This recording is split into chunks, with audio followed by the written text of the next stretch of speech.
또 내리는 우박과 같이 하나님의 그 말씀은 강렬하고 또한 살아서 운동력이 있고 참으로 불 속에서 나오는 불같은 말씀이 우리의 신앙 안에 믿음 안에 예수 생명력 안에 온전히 불붙기를 원하시는 것은 아버지의 뜻인 줄 믿습니다. 우리 주 예수 그리스도께서 누가복음 12장 49절에 말씀한 것 같이 이 불이 붙었으면 더 바랄 것도 원할 것도 없다 하셨습니다. 주의 말씀하심이 불이 우리 가운데 붙여지는 그 믿음이 되게 하여 주시옵소서. 말씀하시는 이는 우리 안에 계신 아버지의 성령이라 하셨사오니 각 사람 안에 이 시간도 말씀하시고 그 생명의 불을 붙여 주시옵소서. 예수 그리스도 이름으로 감사하며 기도합니다. 아멘. 중간에 이렇게 좀 제가 이렇게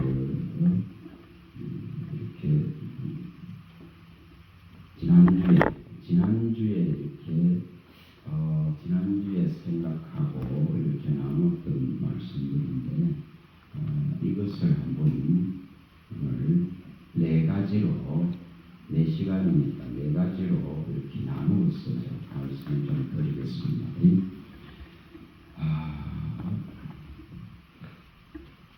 지난주에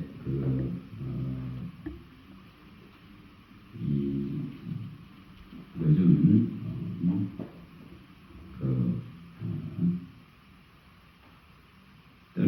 떠는 그 목사님 갑자기 생각나는 이름이 좋은 쪽으로는 나쁜 안호성 목사님, 안호성 목사님. 그래서 지난주 목요일 날 그분이 오셔서 이렇게 2시간으로 이렇게 강의를 하는 것을 들었습니다. 그래서 그 목요일 날 가서 이렇게 새로운 사람들을 제가 뭐 접목할 기회가 없으니까 또 그런 분들이 오셔서 이렇게 목요일마다 새로운 분들이 오셔서 말씀하는 것을 들으면서 또 도전을 받습니다. 그리고 그 목사님이 참 여기 계신 분들도 안호성 목사님인데 보니까 제가 참 감동을 받게 하시더라고요. 그분이 지금 나이가 46입니다. 46. 그 26살 나이. 20년 전입니다. 20년 전이니 2004년 것이거든요. 오늘 아까도 오면서 생각을 해봤어요. 나는 그때에 아직도 깨어나지 못했던 믿음에서 깨어나지 못하고 거짓거리던 그런 때인데 그 26 나이에 어떤 목사님 한 분이 강의를 하는데 신학교에 강의를 하는데 저 울산 지역은 사역자의 무덤 같은 곳이다. 어떤 종이 가도 거기서는 보험이 안 된다는 거예요. 보험이. 그래서 사역자의 무덤 같은 곳이다. 그래서 조영희 목사님이 치료를 쏟고 사람들을 보내고 지원을 하고 관심을 가지고 500명을 가지고 시작을 해봤지만 실패한 곳이 그것이다. 500명이 200명으로 줄어듭니다. 그래서 사역자의 무덤 같은 거. 대단한 영성과 대단한 세계적인 목회자도 관심을 갖고 마음을 쏟고 지원을 했지만 해결 안 난 곳이 울산 지역이라는 것이다. 그만큼 어려운 지역이라는 것입니다. 그래서 이 젊은 전도사님이 그 소리를 듣는 순간에 뭐가 일어나겠습니까? 속에서 분하기도 하고 원통하기도 하고 그런 거예요.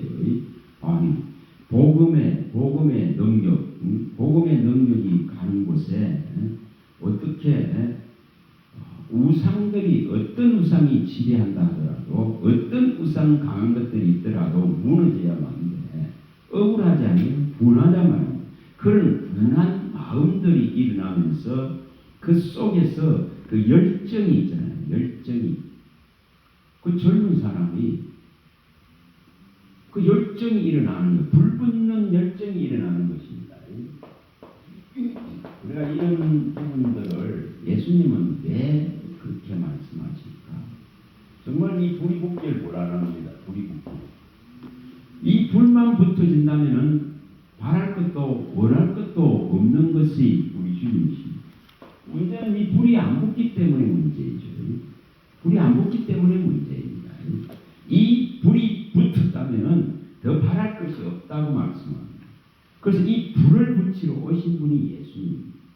근데 이 젊은 분이 그런 소리들을 듣는 순간에 그 마음에 막 불이 붙은 거예요. 그래서 뭐 가진 것도 별로 없고 또 결혼도 안 했고 그런 상태인데도 불구하고 그 지역에 20년 전에 들어갔다고 해요. 그 원장이 지금 20년 전이라면 발전을 제대로 하지 못한 지역입니다. 그 우리가 그 가면 그 관광하는 데 있잖아요. 그 이름이 뭡니까? 뭐 아침 일 뭐 해도 보고 하는 그렇죠. 뭐 간절못이라고 하는 그건 친가 봐요. 근데 그런 지역에 들어가서 그 시작을 개척을 하고 시작을 그 시골에서 열은 것입니다. 그게 20년 전이랄까. 20년 전. 참 누가 어떤 우리가 말씀을 들을 때에 누가 이 불을 일으키느냐의 문제. 누가 뭐 경험도 나이도 지식도 이런 것이 중요한 것이 아니라 누가 이걸 일으키느냐의 문제. 그래서 이분은 들어가서 그 좀 늦게 시작한 신학 속에서 그게 들어가서 참 그 어려움을 얼마나 많이 겪었겠어요? 하는 생각이 들었어요. 저는 어려움을 겪지 않았는데 그분이 책을 그날 보니까 한 3번인가 이렇게 가져와서 판매를 하더라고요. 그게 시퍼렇게 살아계신 하나님, 제 이름이 시퍼렇게 살아계신 하나님. 이것이 어느 정도 이렇게 또한 본 독자들이 생겨나니까 이분이 그렇게 통한다는 거예요. 간호상 하면은 시퍼렇게 살아계신 하나님. 그 정도로. 요즘은 기독교 서적들이 베스트셀러를 일으키기가 어렵습니다. 관심도 사실 없고 또 유튜브라서는 자극적인 것들이 판을 치기 때문에 책에 시선을 가기가 쉽지 않습니다. 그러다 보니까 기독교 서적들이 이런 출판사들이 문을 거의 닫았습니다. 그런 속에서 요즘은 기독교 서적이 베스트셀러 되는 거 5,000권만 하면 베스트셀러가 있는 거 5,000. 그만큼 적다는 것입니다. 그만큼 관심을 잃어버린 시대라는 것입니다. 뭐 5,000권만 되면 베스트셀러에 들어가. 이런 상황입니다. 여러분 5천만 명 중에 5,000권 뭐 읽어봐봐요. 근데 그 시퍼렇게 살아계신 하나님. 근데 그 20년의 시간 동안에 우리가 한번 생각해 봐보세요. 시퍼렇게 살아계신 하나님이라고 증거할 수 있다 하면은 얼마나 삶에 그 많은 고난과 어려움들이 있었겠습니까? 그래서 그거를 이렇게 증거할 수 있는 시간이 모자라기 때문에 제 바쁘신 분이니까 모자라서 다음 가을 학기에 오면은 그러한 부분들을 말씀을 하시려고. 너무너무 대한민국에 지금 제일 바쁜 목사님, 김문우 목사님이나 뭐 장경동 목사님 시대는 지나가고 이제 안호성 목사의 시대. 그 정도로 바쁜. 그러면서 그곳에 들어가서 잘 들어보세요. 그 4, 5년의 시간 동안에 참 사람 없는 곳에서, 사람이 오지 않는 곳에서 계산을 제가 해봤어요. 그러면 하루에 일주일에 11번 설교를 해야 돼요. 11번. 새벽 예배 7번과 수요일, 금요일, 주일 2번을 하면 11번의 설교를 아무도 없으니까 혼자서 해요. 혼자서 합니다. 그런 고독의 시간들을 한번 생각해봐요. 그런 시간. 그런 외로움의 시간들을 한번 생각해봐요. 때로는 절망이 되고, 때로는 그 외로움의 사슬에 매여서 어려움들이 얼마나 많겠어요. 그런 속에서 그 시간을 견디는 거예요. 뭐 때문에 그렇습니까? 왜 그렇습니까? 베드로전서에 보면 1장 4절에 우리가 받은 나라는, 저 하늘에 간직하는 이 나라는 썩지 않고 더럽지 않고 새하지 않는 나라를, 하늘에 간직한 이 나라를 유업으로 기업으로 받은 자입니다. 이것을 받은 자는 그 믿음이 어떠해야 되는가요? 불로 연단하여도 없어질 금보다 더 귀한 이 믿음을 주셨기 때문에 이 믿음을 붙들고 주님이 오실 때에 칭찬과 영광과 존귀를 얻기 위해서 이거 하나를 바라보고 가는 자예요. 그 모양 자체가 틀립니다. 모양 자체가 틀린다는 것입니다. 그러면서 이분이 이 말씀을 하고, 이 구절을 이야기하는 게 아니라, 저는 들으면 감사하게 되는 구절들이 다 생각이 나요. 정말 하나님을 기쁘게 하라, 사람을 기쁘게 하라. 하나님을 만약에 기쁘게 하지 않고 사람을 기쁘게 하는 자라면은 그리스도의 종이 아니라고 고백하는 그 바울의 심정같이, 그분도 또한 하나님만을 기쁘시게 하려고 서서 뭐합니까? 진리를 선포하고 하나님 나라 일을 선포하고 이 복음의 진수를 선포하는 거예요. 그거 하나를 한단 말이에요. 그거. 여러분, 이런 중심, 하나님의 나라에 대한 이런 중심을 말합니다. 안 그러면 일주일에 그렇게 하겠어요? 일주일에 그래 서갖고 혼자 서서 하겠어요? 그걸 하기 위해서 뭐 합니까? 아버지 앞에 구하고 그것을 일으키기 위해서 또한 진리의 말씀 성경을 펼치고 그 준비하는 거예요. 아무도 없는 그곳에서 여러분 그것밖에 할 게 없잖아요. 그것밖에 할 게 없잖아요.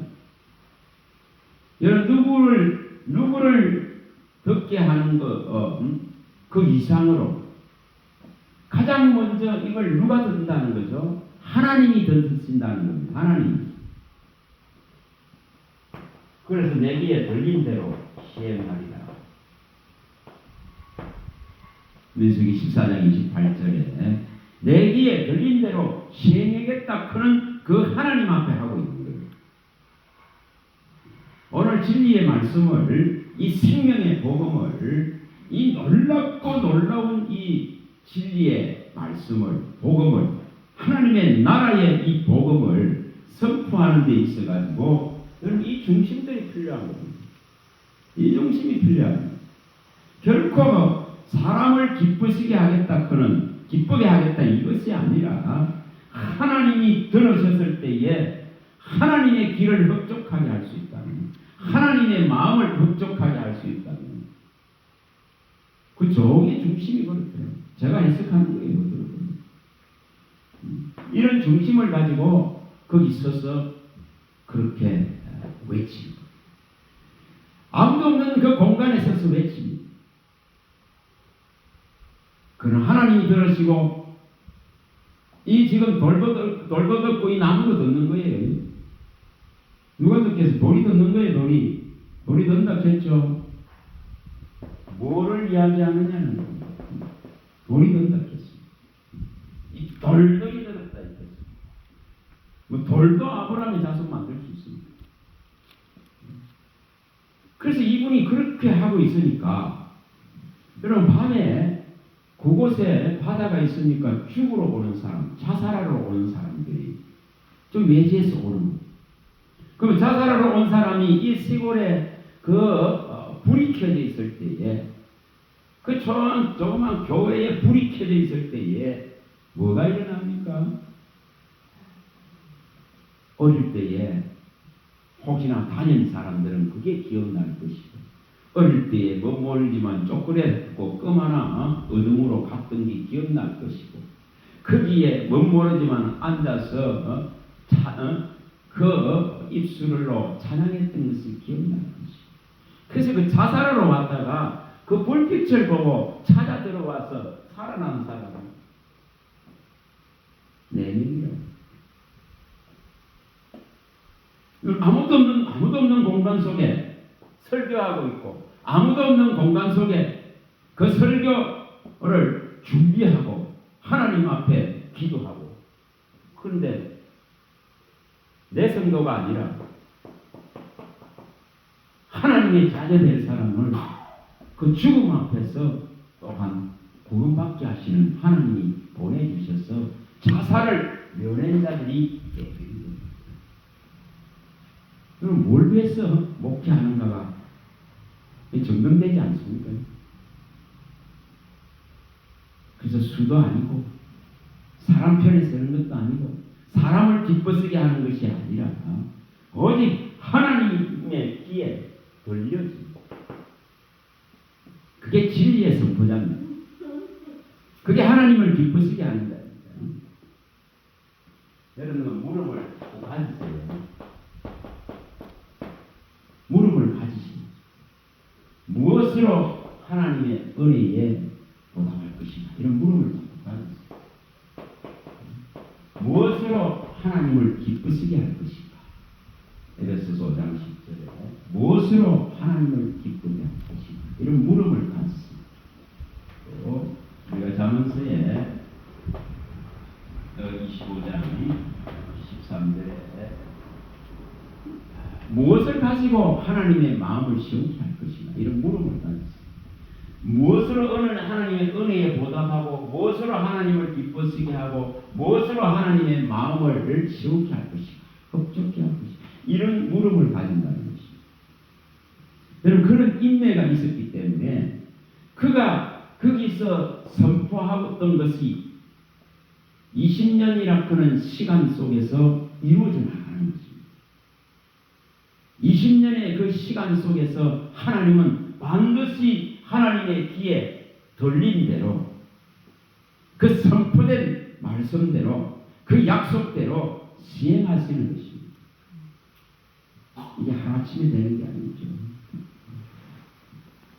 우리가 이 데살로니가서에 보면은 3장 5절이나 이 데살로니가 전서에 1장 5절에 나오듯이 데살로니가서 3장 5절에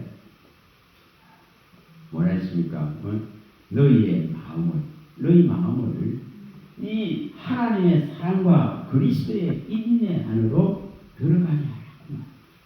그러니까 우리 마음이 하나님의 그 지극한 우리를 향한 사랑과 그가 그 아들을 보내셔서 그 아들의 그 인내로 이루신 이 구속 안으로 들어오기를 원하십니다. 그래서 인내가 없는데 시퍼렇게 살아계신 그 하나님이 증거되겠어요? 증거되지 않습니다. 그래서 시퍼렇게 살아계신 그 하나님.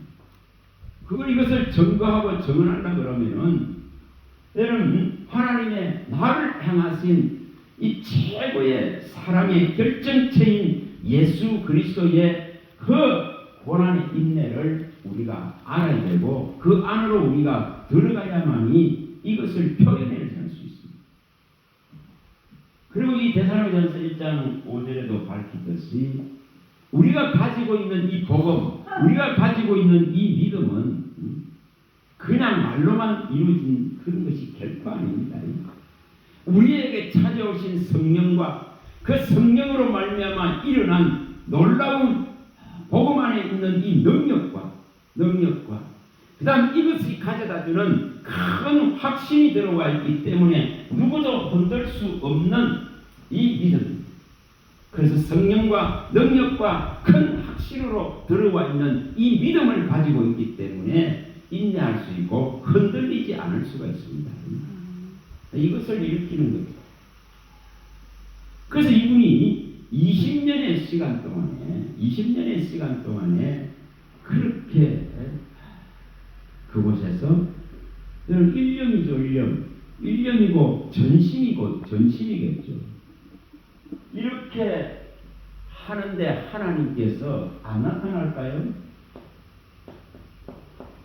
전심으로 하나님의 눈은 역대하 16장 9절에 말씀하듯이 하나님의 눈은 두루 다니면서 전심으로 찾고 전심으로 행하는 이러한 자들에게 하나님의 관심이 갈 수밖에 없습니다. 갈 수밖에 없죠. 어떤 상황 속에서도 우리가 에레미야서의 23장 29장 11절에서 13절에 잘 나오죠. 에레미야 29장 11절 13절만 내가 너희를 향한 생각은 재앙이 아니다. 아니, 지금 이스라엘이 망할 위기에 있습니다. 이스라엘이 무너질 위기에 있습니다. 바벨론의 철저하게 무너질 위기에 있습니다. 그런 속에서도 내가 너희를 향한 생각은 재앙을 주려고 하는 게 아니다. 미래와 희망을 주려고 하는 것이라고 말합니다.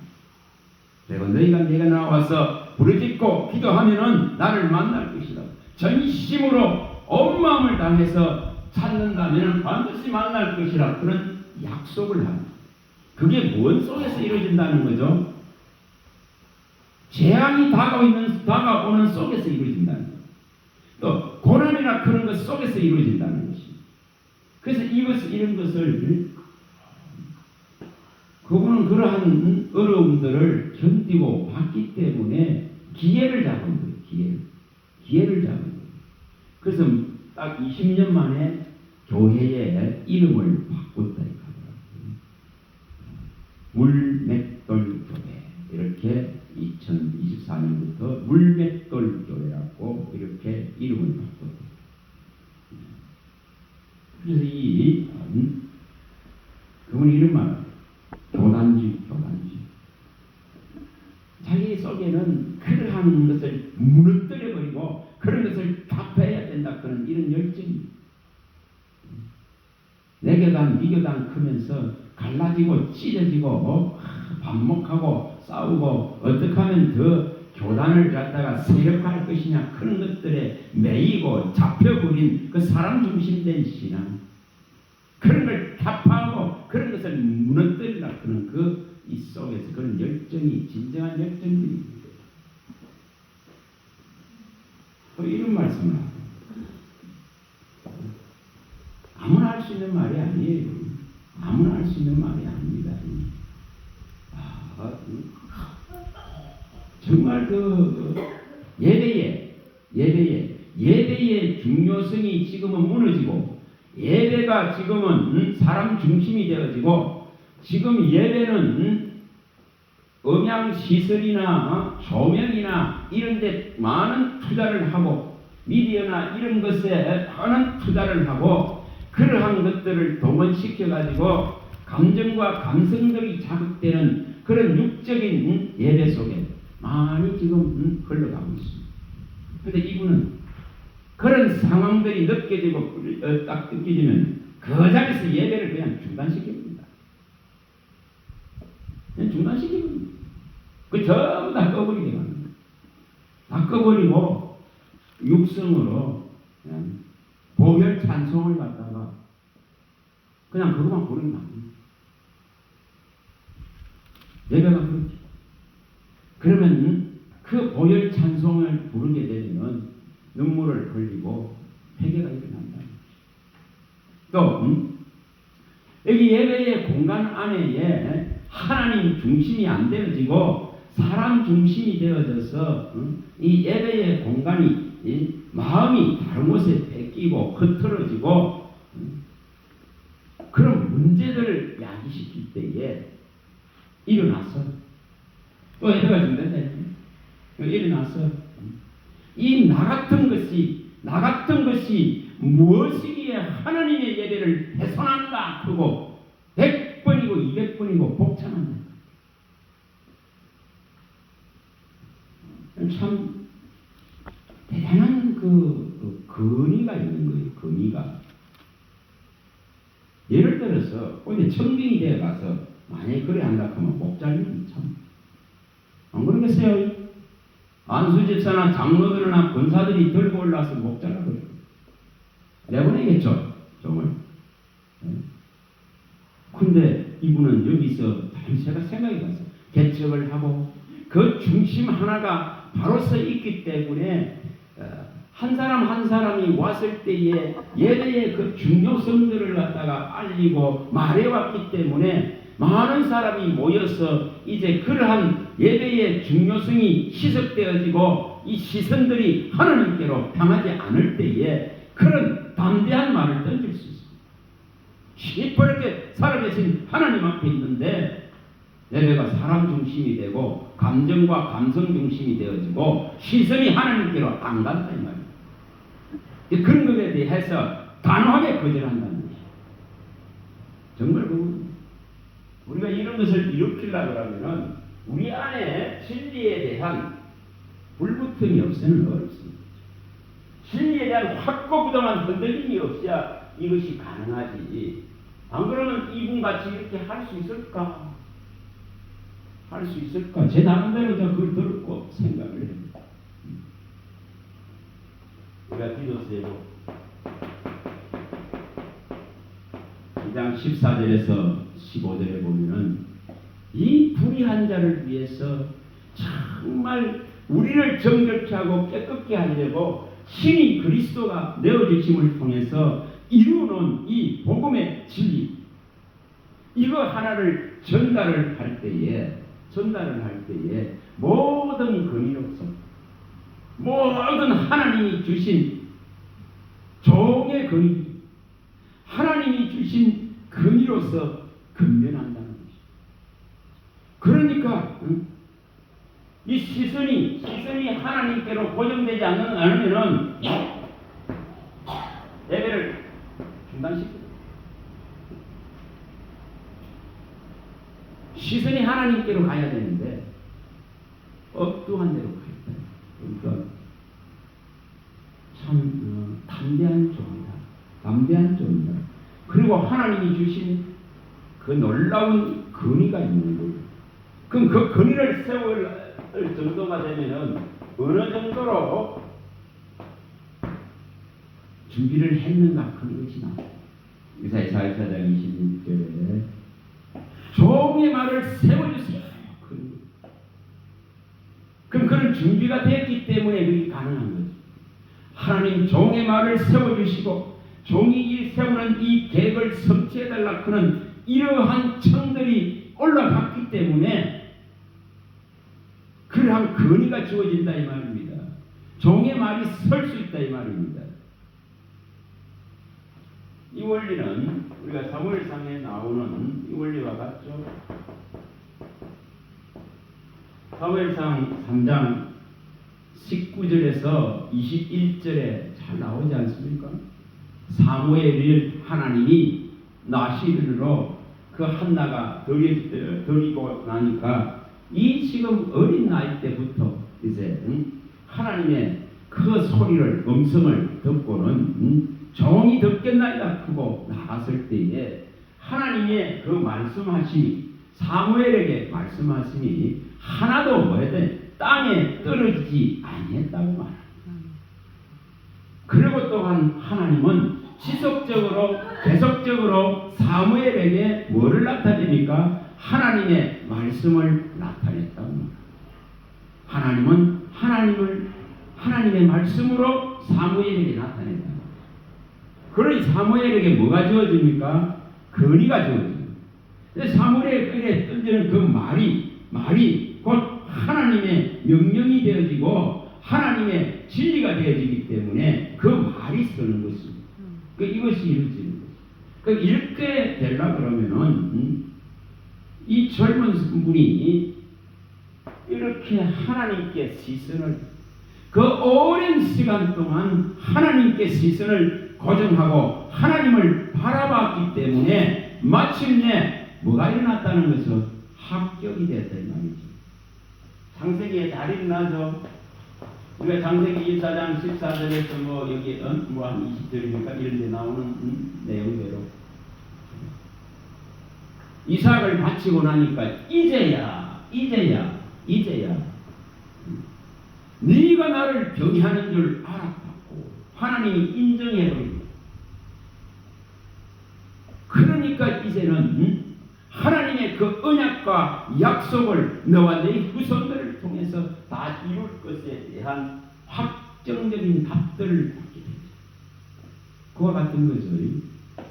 오늘 우리 믿음이 이렇게 하나님께 시선이 고정되어져서 하나님이 너 됐어 그러면 얼마나 좋겠습니까?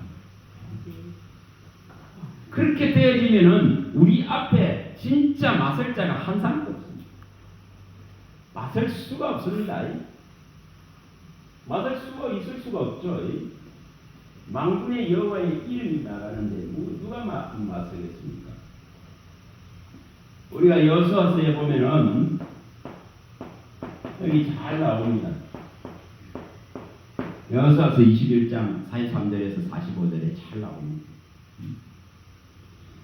여호수아가 모세를 대신해서 이제 가나안을 정복해 들어가는 그 시간 동안에 한 사람도 하나님의 이 선하신 언약과 약속된 말씀 앞에 맞서는 자가 한 사람도 없었다 이겠습니다. 맞설 수 없습니다. 이게 만군의 여호와의 이름입니다. 저와 여러분들이 하나님께 시선을 고정한다면 하나님을 향한 일념이 된다면 하나님을 향한 전심이 된다면 그분을 정말 신뢰하고 찾는 것에 온전하다면 이렇게 되는 겁니다. 우리 앞에서 얼쩍거리고 괴롭게 하고 맞서서 복음을 대적할 자가 없는 것입니다. 무슨 사탄 마귀 귀신이 앞에서 얼쩍거리겠습니까? 안 그렇겠어요? 만군의 여호와 하나님의 이름으로 나가는 것. 맞설 수가 없다는 것입니다. 맞설 수 있는 근거가 없다 이 말이에요. 근거가 사무엘상에 17장에 나오죠. 45절에 사무엘상 17장 45절 그 어린 다윗이 기름 부음을 16장에서 받습니다. 사무엘상 16장 13절에서 이제 하나님의 영에 감동된 그 기름 부음을 받습니다. 그래서 이제 골리앗의 앞에 섰을 때에 사울의 군대들이 아무리 능력 있고 아무리 강해도 이 골리앗이라고는 한 사람 앞에 아무것도 할 수 없습니다. 아무것도 할 수 없습니다. 그럴 때에 여기에 다윗은 분명하게 골리앗을 향해서 또 그 대적들을 향해서 이 말을 던집니다. 분명하게 이 말을 던집니다. 만군의 여호와의 이름으로 나간다고 골리앗 너는 칼과 창과 단창으로 나오지만은 나는 만군의 여호와의 이름으로 나간다. 여러분 이거 하나에 끝나죠. 거기에 사용되는 것이 물맷돌입니다. 무슨 무기가 필요합니까? 무슨 창칼이 필요합니까? 그게 아닙니다. 그래서 이거 끝나버리죠, 전쟁이. 오늘 우리가 시선을 갖다가 어디에 고정하고 있는가에 따라서 우리가 과연 믿고 있는 하나님이 어떤 분인가에 따라서 내가 믿는 믿음의 하나님이 어떤 분인가에 따라서 판도가 달라져 버립니다. 근데 시시한 약보다는 뭐합니까? 시시한 의사보다는 뭐합니까? 네? 우리 하나님이, 전능한 하나님이, 그 인간은 저 끊임없이 다른 걸 선택합니다. 잠언서에 나오죠.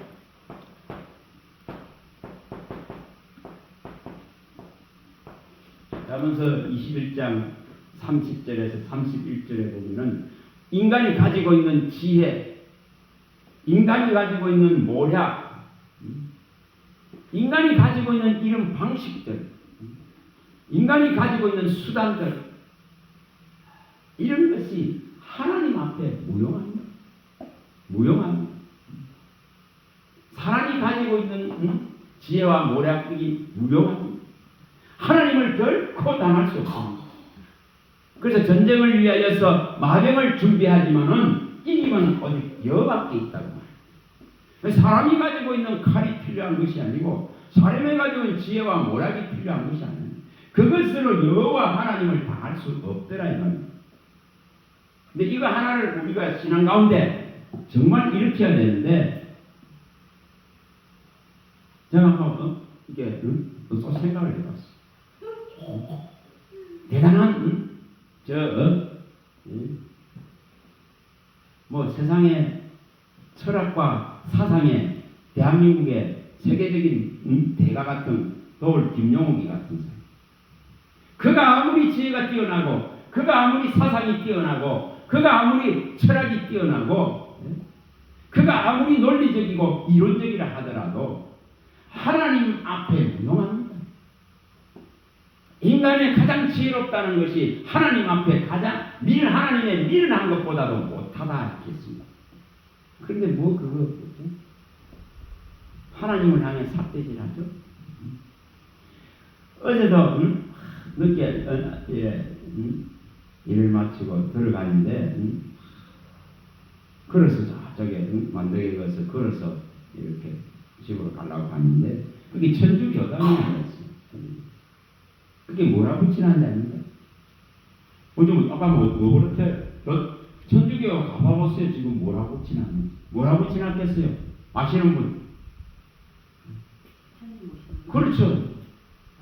부처님 오신 거 축하하고 박수치. 어떻게 이길 수 됩니까? 희한한 시대로 가는 겁니다. 교회는 안 그렇습니까? 교회도 그러고 있잖아요.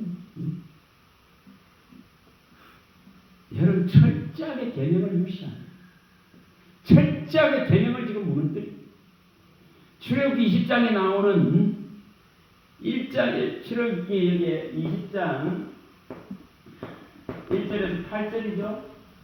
이 대신 명령을 갖다가 이것을 철저하게 지금 무너뜨리고 있습니다. 여러분, 나 외에 다른 신 만들지 말고 어떤 우상에도 절하지 말고 하나님의 이름을 망령되이 일컫지 말고 안식일을 거룩하게 지키라. 그런데 하나님께 예배한다 하면서 거기에 우상을 축하하고 있어. 이게 맞습니까? 그러나 거기에 대해서 제대로 말하겠어요? 교회가 말하겠어요? 근데 이렇게 가면서 보니까 거기다 붙이는 거예요.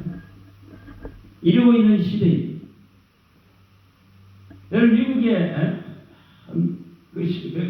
나오는 신문을 보니까 뭘 가르치냐면은 미국의 그 연합 교단, 연합 무슨 교단이 성결이가 그 무슨 교단이 있는데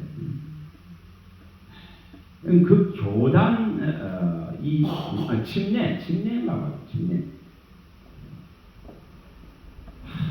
참 이게 심각한 문제예요. 동성애를 갖다가 완전히 인정하고 동성애를 하는 족을 인정하는 이 법이 통과돼요. 그러면 도대체 하나님의 말씀은 도대체 뭐죠? 구약에만 소돔과 고모라에만 일어난 사건이 아니지 않습니까? 그 동성애의 문제는 로마서 1장에서도 밝히고 있는 내용이고 또 이 계시록에서도 21장 8절에도 밝히는 내용이에요. 정말 무섭습니다. 근데도 불구하고 이러한 것을 허용하는 거예요. 허용하는 겁니다. 하나님은 사랑이시죠. 그런데 이런 것을 행하는 자들은 아버지의 나라를 받지 못한다고 분명하게 기록되어 있습니다. 신약에도 분명하게 기록되어 있습니다. 곳곳에 기록되어 있어요. 그런데 그러한 것을 무시해버리는 거죠. 무시해버리는 거예요. 이런 속에 시선이 어디가 있다는 거죠? 시선이 어디가 있다? 사람을 기쁘게 한다는 말이에요. 사람 중심이 되어 있는 신앙이다 이 말입니다. 복음의 가치가 사람을 중심이 되어버리기 때문에 이제 하나님께로 갈 여력이 없는 이런 모습들을 보여줍니다. 오늘 우리가 잘 해석해야 됩니다. 잘 해석해야 됩니다. 기독교 안에서도 수없이 일어납니다. 무슨 예를 들어 물어보죠. 성경에 짐승은 죽으면 어디로 간다 했습니까? 짐승은 죽으면은 우리의 육체, 짐승이나 우리도 다 육을 가지고 있기 때문에 죽으면 헛다. 그런데 짐승의 혼은 온다해서 영혼은 땅으로 갑니다. 흙으로 갑니다. 그러나 우리는 위로 올라간다 했습니다.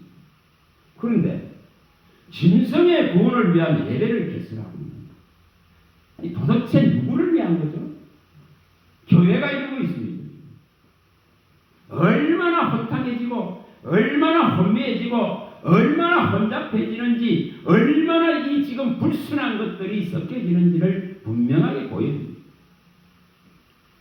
하나님은 그런 걸 싫어합니다. 이렇게 섞여지는 걸 정말 싫어하지 않습니까? 그런데도 이렇게 허용이 다 되고 있습니다. 허용이 다 되고 있습니다.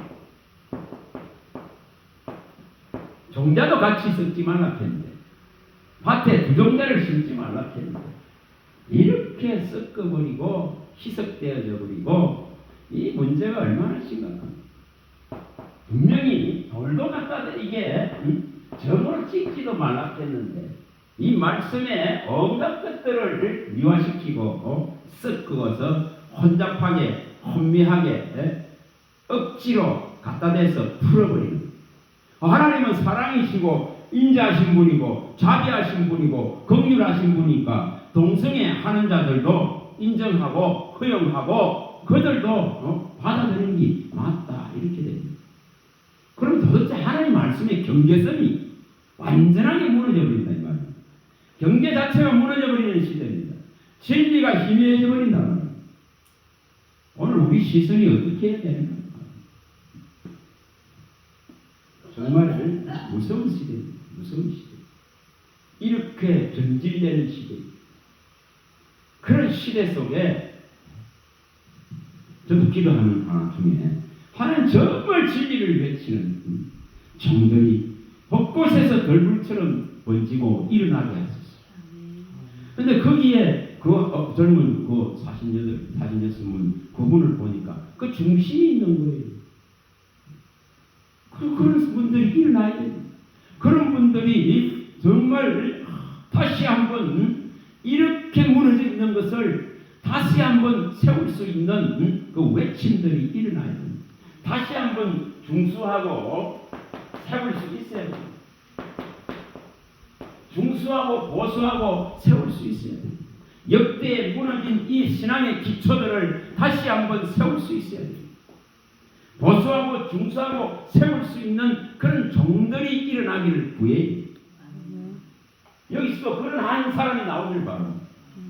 이러한 중심들이 되어져야 된다는 것입니다. 고린도후서에 10장 8절에 세우는 권세를 종들에게 주었다 했는데 복음을 희석시키고 복음을 기초들까지도 흔들어버리는 하나님의 말씀을 멸시하고 무시해버리는 이런 상황으로 가고 있는데도 거기에 대해서 제대로 외쳐주는 사람들이 없는 거예요. 박해받은 핍박받겠죠. 그래서 이런 지금 문제가 심각합니다. 그러나 정말 외치는 자가 일어나야 됩니다. 일어나야 됩니다. 정말 일어나야 됩니다. 우리의 이 시선들을 하나님께 고정하고 하나님만 오직 주만 바라봅니다. 그런 일련의 마음들을 다 일으키길 바랍니다. 시작.